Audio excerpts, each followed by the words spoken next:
At 93, Angie Dickinson has lived through nearly a century of Hollywood's brightest moments, and after decades of staying quiet about her personal opinions, she has finally spoken up about Robert Redford. Dickinson's life story reads like a classic film itself. From a modest Midwestern childhood to becoming one of Hollywood's most glamorous and respected leading ladies, she has always been known for her grace, her strength, and her refusal to be defined by the stereotypes of her era. So when she chose to speak publicly about Redford, it was not gossip or scandal that drove her, but a rare moment of honesty and respect. Her words offer not only a tribute to a fellow icon, but also a reflection on what it means to remain true to oneself in a world built on image and illusion. From small-town roots to big-screen stardom, Angie Dickinson was born Angeline Brown on September 30th, 1931, in Colm, North Dakota. Her early years were shaped by the hardships of the Great Depression, and she learned from a young age the value of hard work and resilience.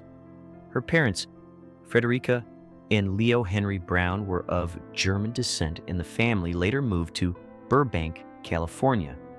There, Dickinson attended Immaculate Heart College and later Glendale College, where she stood out not only for her beauty but for her intelligence and charm. Although she initially dreamed of becoming a writer or working behind the scenes, fate had other plans. A beauty pageant in the early 1950s brought her to the attention of casting directors, and her life changed forever. What began as an accidental entry into acting quickly became a powerful career. A star is born in Hollywood. Dickinson's early acting career was marked by relentless effort and a steady rise. She began with small roles in television and film, appearing in popular anthology shows and westerns that were the backbone of 1950s entertainment. Her persistence paid off when she landed the breakthrough role of Feathers in Howard Hawks' 1959 western classic Rio Bravo, acting opposite legends like John Wayne, Dean Martin, and Ricky Nelson. Dickinson proved she could hold her own in a male-dominated genre. Her performance made her a household name and proved she was more than a pretty face, she was a force. Her talent and screen presence helped her break the mold of the typical female roles of the time. After Rio Bravo, she became a sought-after actress, able to move effortlessly between genres, a versatile actress with a bold presence. During the 1960s, Angie Dickinson became one of Hollywood's most versatile leading ladies. She moved between westerns, thrillers, crime dramas, and romantic films with ease, showcasing a rare blend of elegance and emotional depth.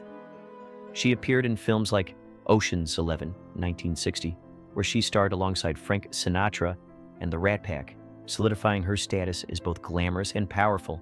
She also delivered standout performances in The Killers, 1964, Point Blank, 1967, and Big Bad Mama, 1974. Her ability to play complex women, both tough and vulnerable, helped redefine female roles in Hollywood. As she matured as an actress, Dickinson became a symbol of strength and independence, proving that women could lead films, carry narratives, and demand respect on and off screen. Breaking barriers with Policewoman. The 1970s marked a new chapter in Dickinson's career when she took on the groundbreaking role of Sergeant Suzanne Pepper Anderson in the hit television series Policewoman. From 1974 to 1978, she played a tough, intelligent female cop in a genre long dominated by men. The role was revolutionary and became a defining moment for women in television. Dickinson's portrayal combined beauty, courage, and resilience, making Pepper a role model for women who wanted to see themselves represented as strong and capable.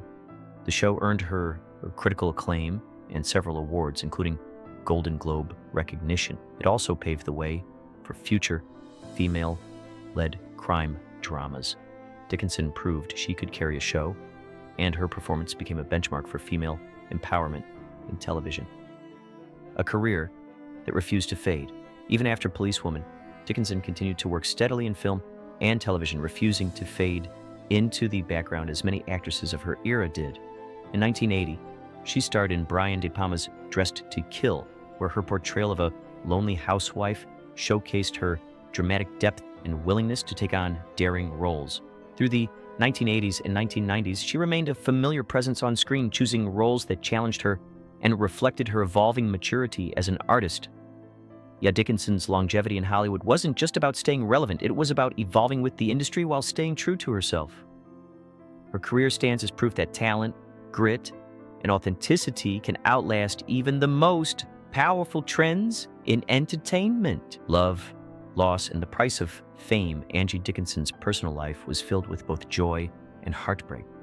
She first married Gene Dickinson in 1952. Gene was a former college football star who later entered the electronics business. The marriage lasted until 1960, though the couple had separated years earlier. Even after their divorce, Angie kept his surname, which became her professional identity and the name by which she would be recognized worldwide. Her life also included friendships with influential figures such as economist John Kenneth Galbraith and his wife Catherine. Dickinson traveled with them to India during Galbraith's tenure as U.S. ambassador, a relationship so meaningful it was mentioned in his memoirs. These experiences broadened her world beyond Hollywood and shaped her perspective on life and society. A marriage that endured through struggle. In 1965, Dickinson married legendary composer Burt Bacharach, a union that became one of Hollywood's most glamorous pairings. Their marriage lasted 16 years, but it was not without complications. They experienced a period of separation and personal struggles, while still maintaining a bond that brought them back together at times. Their daughter, Nikki, was born in 1966 and was later diagnosed with autism at a time when the condition was poorly understood. Angie and Burt devoted themselves to Nikki, giving her a life filled with love and support. Yet the challenges were immense. Tragically, Nikki died by suicide in 2007 at the age of 40, a loss that devastated both parents. For Dickinson, the pain became a lifelong wound that shaped her later years, reminding the world that even stars carry private tragedies. A final tribute to Robert Redford. On September 16th, 2025, Robert Redford passed away at 89, and the world mourned the loss of a legend. For Angie Dickinson, his death sparked memories of a shared history in Hollywood, but also a deep respect that few ever got to hear her express. When asked about him, she described Redford as one of the rare men in Hollywood who combined talent with integrity. She spoke of him as a person who remained true to himself, refusing to let studios or fame change his character. Dickinson recalled meeting him in the 1960s when he was still a young actor, quiet, almost shy, but unmistakably destined for greatness. She praised his humility, his dedication to meaningful work, and his ability to treat women with respect in an industry that often did not. Otero, a legacy of respect and truth. Angie Dickinson's words about Robert Redford weren't a Hollywood love story, nor were they a dramatic confession. They were something far rarer, a sincere tribute from one icon to another. She spoke of his legacy beyond acting, highlighting his work with Sundance and his commitment to nurturing new talent. She emphasized that his greatest gift was his ability to remain genuine, even amid fame. Dickinson's final reflection was simple and powerful. Redford was the real thing, a man of authenticity and decency. At 93, she has lived through the full arc of Hollywood's golden age and beyond. Her tribute to Redford stands as a reminder that true greatness is not only measured by fame, but by integrity, compassion, and the quiet strength to remain oneself.